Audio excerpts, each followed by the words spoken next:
Saxon Algebra 1, Lesson 71. This is a two-parter, gentlemen, which I think you will find fairly straightforward and to the point. Here we've got a somewhat familiar-looking beast, and we're told to factor. And we see, okay, it's a three-parter. We learned how to factor something like this. It's the whole two numbers that multiply to this and add to that. It's that kind of a scenario. But this one doesn't look quite right. We're supposed to have an x squared term, a plain x term, and then a term with just a number. But this isn't right. Every one of these terms has one x too many in it for what we'd really like to see. But that's cool because we recognize, oh, we have a common factor in each one of these terms that we can factor out. So we're going to pull an x out of all three of these terms. There, I've written it on the outside. Let's see what we have left. When I factor out the x term, we'll still have two x's left there, plus 6x, and then that will just be plain 5. Oh, now it looks right. Right? That looks perfect. So now we can set up the binomials. We'll list the numbers that multiply to positive 5. Well, there's only two. It's either 1 and 5 or negative 1 and negative 5. That's all it is. We see it's this pair because it adds to positive 5. So then we write x plus 1, x plus 5, right? That's just the art project part. And that is our final answer. All right, so once we get it to this phase, it's exactly the same. We just have to look and see, is there something extra in these terms that we want to pull out? That's all we're doing. Let's do it again. It was so fun, right? All right. 4bx cubed. Oh, sorry about that weird 3. Minus 4bx squared minus 80bx. As you write these down, your brain can usually see, what in the world? That's all wrong. 80, that's a big number, but I can take 4b out of that, right? I can still divide that by 4, it'll be even. And then I see I've got the problem of the extra x's as well. So I'm gonna take out a 4bx. And hint, another way you can be pretty sure what your common factor is that this first term, you wanna turn into x squared. You know you have to have that there. It's okay to have numbers in front of the other ones, but you know this first number needs to be just a plain x squared. So we're gonna pull out a 4bx, and let's see what that leaves us with. Oh, look, x squared minus x minus 20.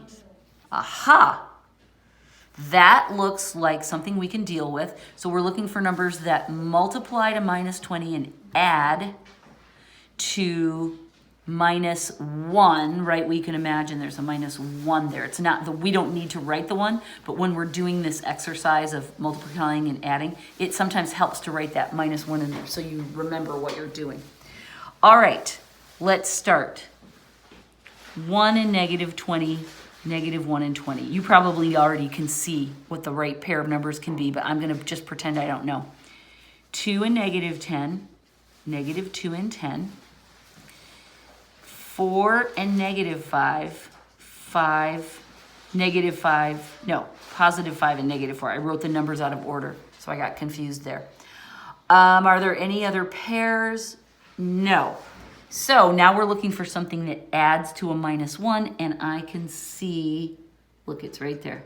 This is it, right?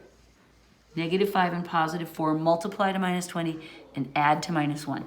So I do my art project, and we just copy that factor that we pulled out. He just sits on the outside of the parentheses, and he's fine.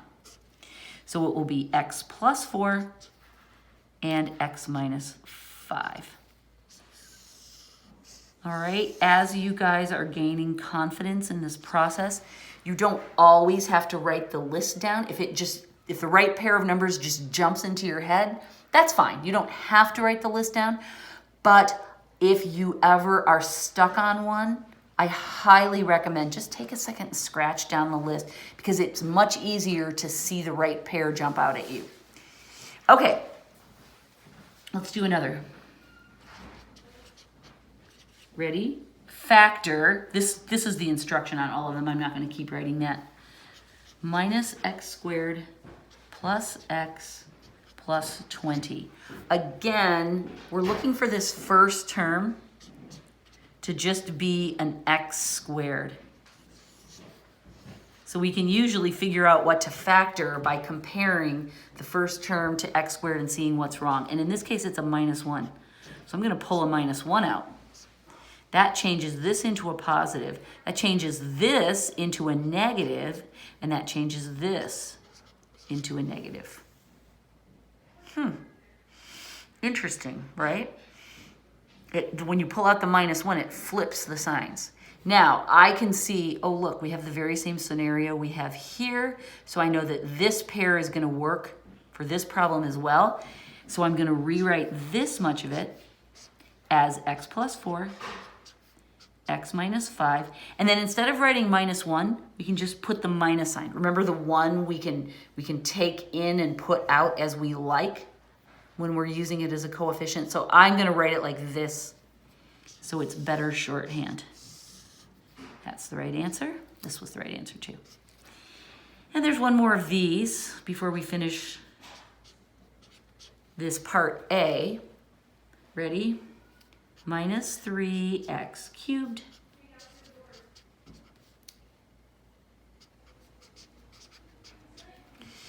all right, we compare this first term to x squared and we say, we better pull out a minus and a 3 and one more x because this is x cubed, right?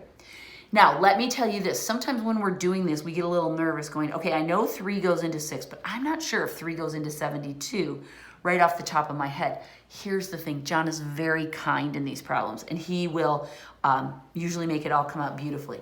Another tip let me give you is always make sure you have these in the proper order, right? Cubed, squared, plain x.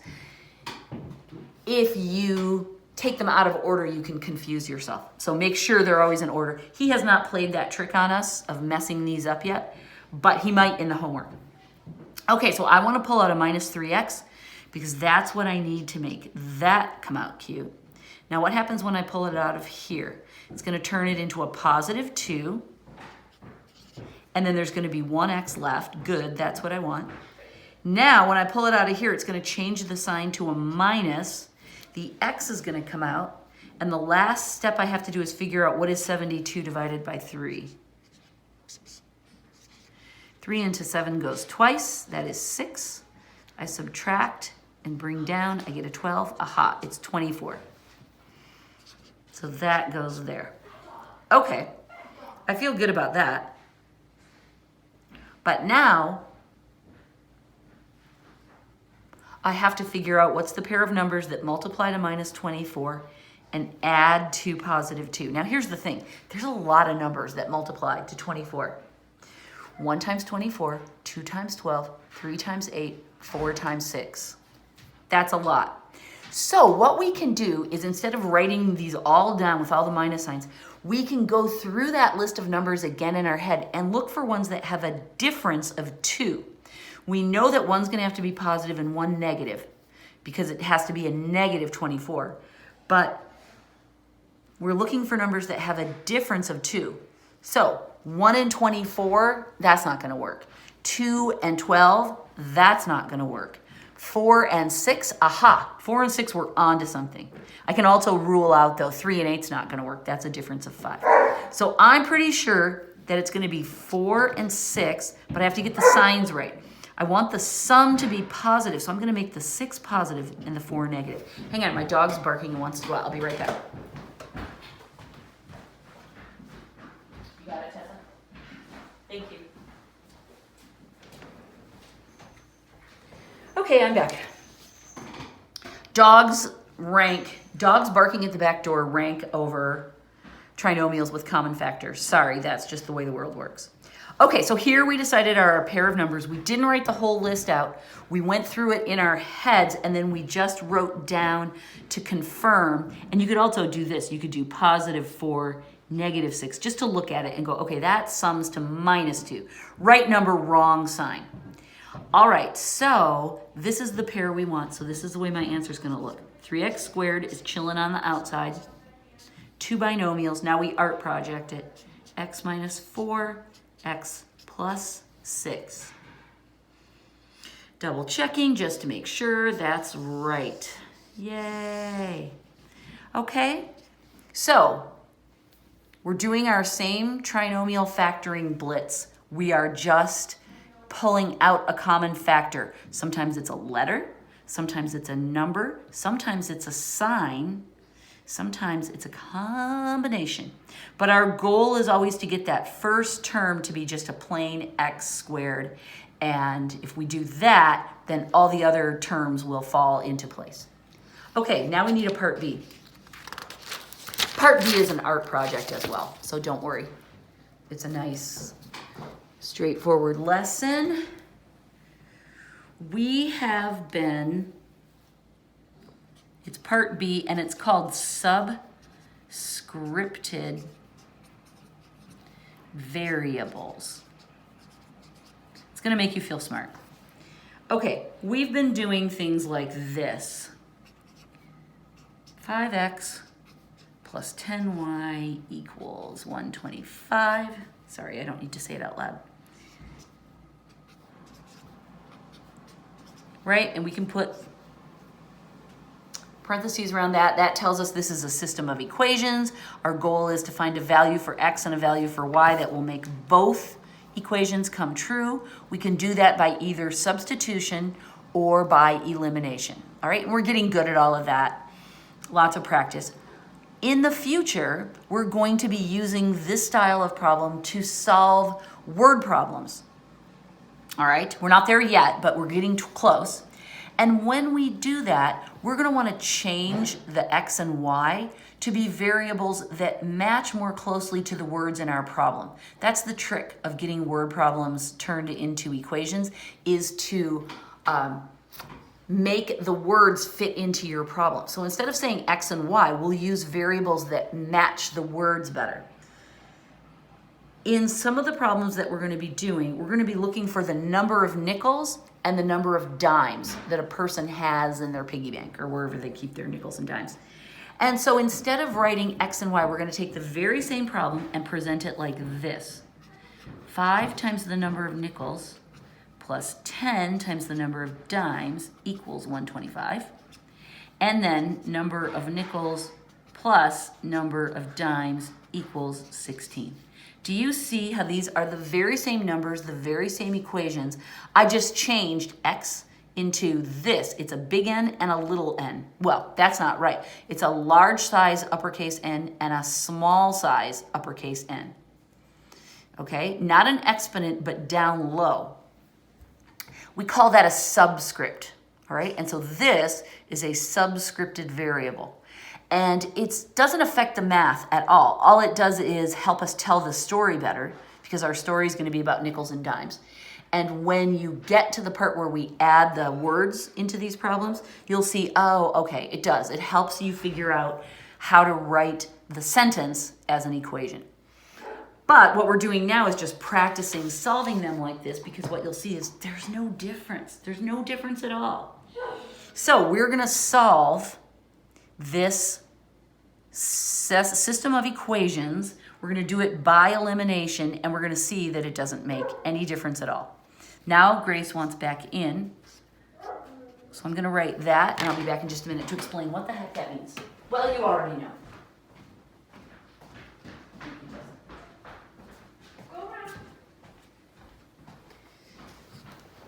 Okay, so we want to eliminate one of the lower equation against the top. And I can see, look, we're going to have to multiply either the n, which I would say the number of nickels, because we know that's what it means. The number of nickels has to be multiplied by -5 here on the bottom, or -10 to cancel the number of dimes. I'd rather do the smaller number. So I'm gonna do the 5, although the 10 would be fun too, because then we would have easy multiplication, but that's okay, I'll do this.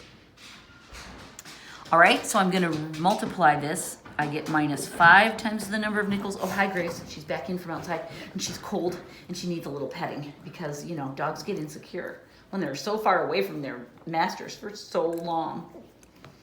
Good girl. I'm teaching right now. Can you chill? She's trying to lick me. I won't let her. Good girl. Good girl. Okay, everything's fine. Then minus 5 times the number of dimes. And now 16 times 5. Okay, 5 times 10 is 50. 5 times 6 is 30. 50 plus 30 is 80. And it's a minus. Okay, now I'm gonna lightly squiggle this because I don't wanna get confused. That's the one I changed into this. Now I can add the top row and the bottom row. And I'm not gonna rewrite it. That's just crazy. This cancels. This becomes 5 times the number of dimes equals 45, right? 125 minus 80. Divide both sides by 5. And I get that the number of dimes equals 9. And then we have to figure out how to figure out the number of nickels. So I look at my original equations. Oh, look, they have to add up to 16. So that tells me the number of nickels must be 7. I don't even need to show any work for that. If I got it wrong on a test, I would just lose a point though. Yay, that's correct. Okay, so the subscripted variables don't change the math at all. They just make the problem look harder and make you feel smarter. This was 71.5, and then we have one more. I don't know, John kind of goes overboard on the examples in this lesson.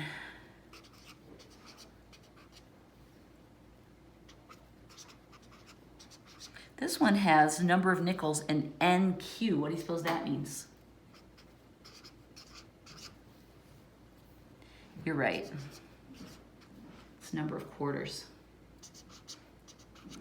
Now, this one is a pretty typical systems of equation, but we see it's a little different from the first one because in this bottom one, we have one variable by itself and the other variable over on the right side with the number. And we realize, oh, this is a perfect setup for substitution, isn't it? Because this equals this, and so we can put this in to that space, right? So this, we could rearrange it and do elimination if we wanted. We'd have to swim the NN back over, the number of nickels, and rewrite it. But I say, as long as it's set up for substitution, let's run with it, shall we? Oh, and by the way, John does say in the problem, use substitution. So he's being bossy.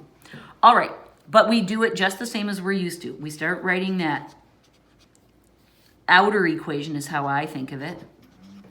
And then we're gonna put number of quarters in there, but I'm gonna finish copying first. Okay, now this goes in here. I distribute.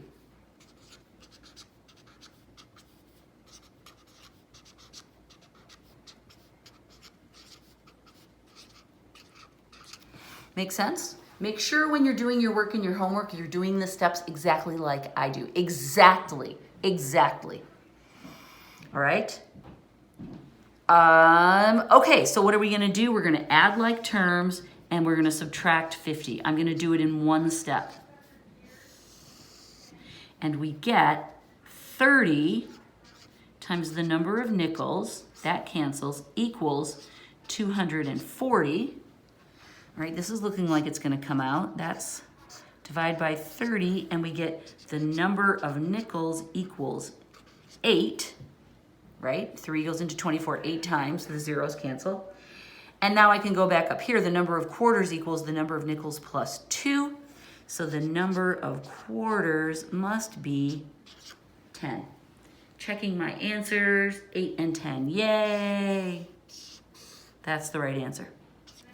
This is not any harder than the system of equation problems we've been working previously. It just looks harder because it has these subscripted variables, and that's what makes you feel smart. Okay, yay, goodbye.